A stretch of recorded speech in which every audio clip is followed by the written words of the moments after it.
Assalamualaikum warahmatullahi wabarakatuh. Hai semuanya, ketemu lagi dengan Bu Ika. Hari ini kita akan mempelajari dua konsep sekaligus, yaitu konsep yang berkaitan dengan tekanan hidrostatis dan hukum Pascal. Walaupun dua konsep, kalian jangan takut ya, karena konsep ini sangat berkaitan dengan kehidupan sehari-hari. Jadi, insya Allah nih akan bermanfaat dan mudah dipelajari. Oke, sebelum Bu Ika mulai, Bu Ika ingin bertanya dulu nih, kalian tahu nggak sih kedalaman maksimal yang bisa dicapai oleh para scuba? Ada yang tahu berapa? Ya, betul. Kedalaman maksimal yang bisa dicapai oleh para scuba adalah 30-40 meter. Wow, dalam ya. Tapi, bisa nggak sih para scuba itu melebihi batas tersebut? Atau malah tidak bisa? Kenapa ya mereka tidak bisa menembus kedalaman 40 meter? Kira-kira ada rahasia sains apa sih di balik semuanya? Yuk kita ungkap.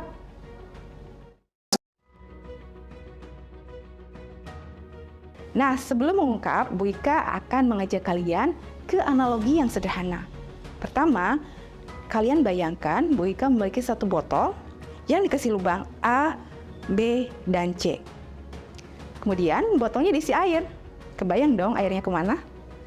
Nah, tapi yang jadi pertanyaan, pancaran air yang keluar dari lubang itu akan seperti apa? Apakah seperti A atau B? Silakan ditebak. Ya, jawabannya adalah akan seperti A. Kenapa? Nah, untuk menjawab tersebut, kita akan lihat analogi selanjutnya. Bayangkan lagi, Bu Ika memiliki beberapa buku. Bu Ika memiliki buku berwarna biru, ditumpuk oleh buku-buku yang lainnya. Ada buku warna merah, kuning, dan hijau. Menurut kalian, manakah buku yang mengalami tekanan paling besar? Ya, betul. Jawaban kalian betul sekali. Buku yang mengalami tekanan paling besar adalah buku yang paling bawah, yaitu buku berwarna biru. Kenapa, hayo? Ya, buku yang paling bawah itu ditekan oleh beberapa buku lainnya. Konsep ini pun terjadi dalam jas cair. Jadi ternyata semakin ke bawah itu, tekanan air semakin besar. Kenapa? Karena air yang paling bawah ditekan oleh air-air yang ada di atasnya. Kebayang ya, yang di bawah itu ditekannya, kalau kedalamannya sangat dalam, ditekan oleh berapa puluh ton air di sana. Gitu ya. Nah, tekanan air itu sering kita kenal dengan tekanan hidrostatis. Tapi yang jadi pertanyaan, apakah tekanan hidrostatis itu hanya dipengaruhi oleh kedalaman? Tentu tidak. Oke, untuk menjawab pertanyaan tersebut, yuk kita lakukan simulasi online lewat PET Colorado. Silahkan simak ya tata caranya. Nanti kalian cek apa aja sih faktor yang mempengaruhi tekanan hidrostatis. Nah, di sini ada keran, ini untuk mengisi air. Di sini ada barometer, ini untuk mengukur tekanan. Dan untuk kali ini, kalian cukup klik grid ya. Dengan diklik grid ini, akan terlihat kedalaman 0, 1, 2, dan 3. Kemudian, satu lagi yang perlu diklik adalah atmosfernya. Ketika di-on-kan, ini terlihat ada tekanan di barometernya. Nah, karena hari ini kita hanya akan mengecek tekanan air, maka kita off-kan atmosfernya. Oke? Nah, selain itu juga, di sini ada mas jenis jas cair yang bisa diubah-ubah. Terus gravitasi juga bisa diubah-ubah. Nah, untuk percobaan pertama, yang pertama kita akan mengecek pengaruh kedalaman terhadap tekanan jas cair. Maka dari itu, di sini kita tentukan satu cairan, misalkan Bu Ika di sini pakai air ya. Air itu masih jenisnya 1000.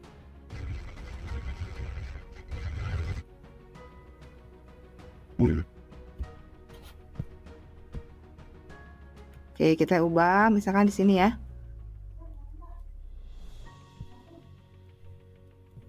Atau Bu Ika pakai gasolin aja ya. biar cepat. Terus gravitasinya Bu Ika dipakai di Mars, kemudian kita cek. Yang perlu kalian cek adalah di kedalaman 1, 2, dan 3. Jadi kalau di LKPD ada 0,5, 1,5, itu tidak usah diisi ya. Jadi cukup yang 1 meter, 2 meter, dan 3 meter. Jadi caranya adalah kalian simpan barometer ini di 1 meter, kemudian cek berapa tekanannya. Nah ini adalah 2,620 kilopascal. Nah nanti di LKPD ditanya berapa pascal. Nah untuk mengubah dari kilopascal ke pascal, kalian cukup kali 1000 saja. Jadi kalau dalam kilopascal 2,620, berarti kalau dalam pascal jadinya 2620 gitu ya. Ini di 1 meter, masukkan datanya, di 2 meter, masukkan datanya, dan 3 meter.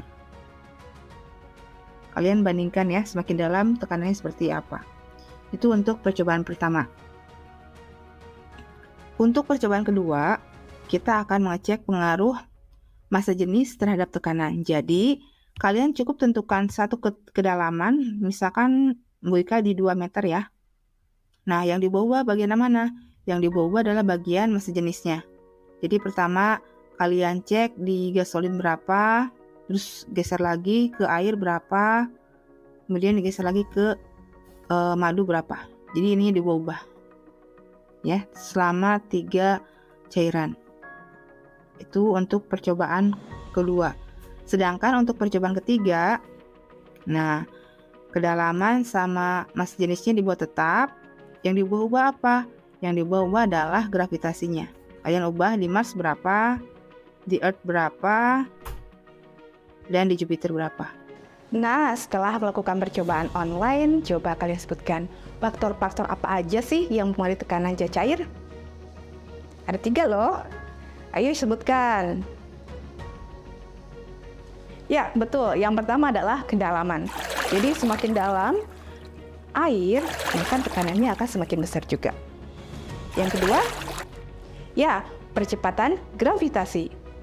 Ternyata percepatan gravitasi itu sangat berpengaruh loh terhadap tekanan. Kenapa ya?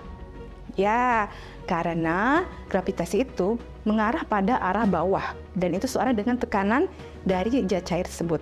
Jadi semakin besar percepatan gravitasi, maka air akan tertarik semakin kuat juga. Artinya tekanan pun akan semakin besar. Nah, dan yang ketiga adalah massa jenis. Ayo, ada yang masih ingat nggak massa jenis itu apa? Ya, massa jenis itu adalah kerapatan dari suatu benda. Semakin besar massa jenisnya, maka akan semakin berat dari benda tersebut.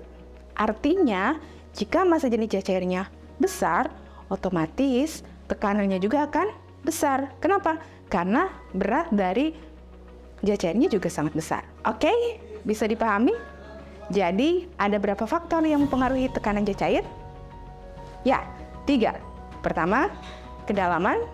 Yang kedua, percepatan gravitasi. Dan yang ketiga adalah massa jenis zat cair. Maka dari itu, tekanan hidrostatis bisa diformulasikan menjadi P sama dengan Rho kali G kali H. Oke? P sama dengan tekanan, Rho sama dengan massa jenis, G percepatan gravitasi, dan H kedalaman. Oke, jadi ternyata itu ya alasan kenapa para scuba hanya bisa diving pada kedalaman 30-40. Karena ternyata semakin dalam itu tekanannya semakin kuat. Jadi tubuh kita tidak akan bisa menahan tekanan yang dihasilkan oleh zat cair tersebut. Nah, itu tekanan pada ruang terbuka. Sekarang bagaimana nih tekanan jika pada ruang tertutup? Ayo, udah siap untuk materi selanjutnya? Oke, kita lanjut ya. Nah, untuk konsep tekanan pada ruang tertutup, kita tidak bisa hanya mengandalkan tekanan hidrostatis saja. Ternyata ada konsep lain loh yang sering kita pakai dalam kehidupan sehari-hari, yaitu hukum Pascal. Nah, apa sih hukum Pascal itu? Untuk lebih jelasnya, Bu Ika akan berikan ilustrasi videonya. Silahkan kalian simak ya. Oke. Yuk kita tanya sains.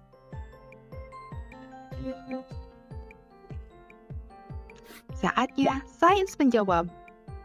Nah, ternyata konsep yang mendasari dongkrak hidrolik dan ekskavator ini ditemukan oleh Blaise Pascal. Blaise Pascal ini menemukan satu hukum yang dinamakan hukum Pascal, yang menyatakan bahwa tekanan yang diberikan pada zat cair dalam ruang tertutup akan diteruskan ke segala arah dan sama besar. Seperti yang disebutkan sebelumnya bahwa hukum Pascal hanya berlaku untuk sistem tertutup. Nah, sekarang kita cek ya, apakah dongkrak hidrolik sistemnya tertutup? Yuk kita cek. Dalam sistem dongkrak hidrolik, cairan tidak dapat keluar alias terkunci. Artinya, dongkrak hidrolik merupakan sistem tertutup. Begitupun dengan ekskavator. Sehingga, dongkrak hidrolik dan ekskavator bisa digunakan hukum Pascal. Sebelum mempelajari pemanfaatan hukum Pascal dalam dongkrak hidrolik, tentunya kita harus mengenal dulu nih, apa sih dongkrak hidrolik itu? Dongkrak hidrolik adalah alat yang bisa mengangkat alat berat dengan gaya yang kecil. Nah, bagian-bagiannya adalah seperti ini. Ada sisi penampang kecil, ada sisi penampang besar, dan ada cairan. Tapi kenapa ya, kok ukuran dari penampangnya harus berbeda? Nah, kita akan pelajari di pemanfaatan hukum Pascal dalam hidrolik. Yuk kita pelajari bagaimana pemanfaatan hukum Pascal dalam dongkrak hidrolik. Pertama, saat seorang menekan dongkrak hidrolik dengan gaya F1 pada luas penampang yang kecil, yaitu A1, maka dongkrak hidrolik akan tertekan dan tekanannya mengenai zat cair. Nah, seperti yang disebutkan pada hukum Pascal bahwa jika cairan terkena tekanan, maka tekanan tersebut akan diteruskan ke segala arah dan sama besar.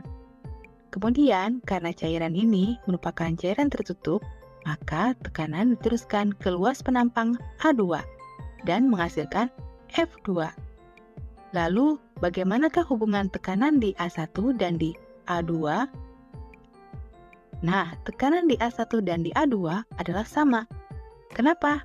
Karena ini sesuai dengan hukum Pascal, bahwa tekanan pada sistem tertutup itu bernilai sama. Jika kita uraikan bahwa tekanan sama dengan F per A, maka saat tekanan 1 sama dengan tekanan 2, maka F1 sama dengan A1 dan F2 sama dengan A2. Inilah bentuk dari persamaan hukum Pascal.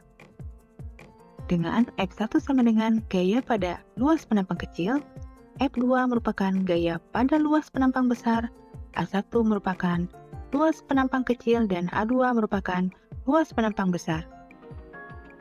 Nah, sudah 2 konsep ya yang sudah kita pelajari. Kira-kira sudah paham belum? Konsep tentang tekanan hidrostatis dan konsep tentang hukum Pascal. Alhamdulillah nih, hari ini kita sudah belajar 2 konsep, yaitu tekanan hidrostatis dan hukum Pascal. Oke, semoga bermanfaat ya. Assalamualaikum warahmatullahi wabarakatuh.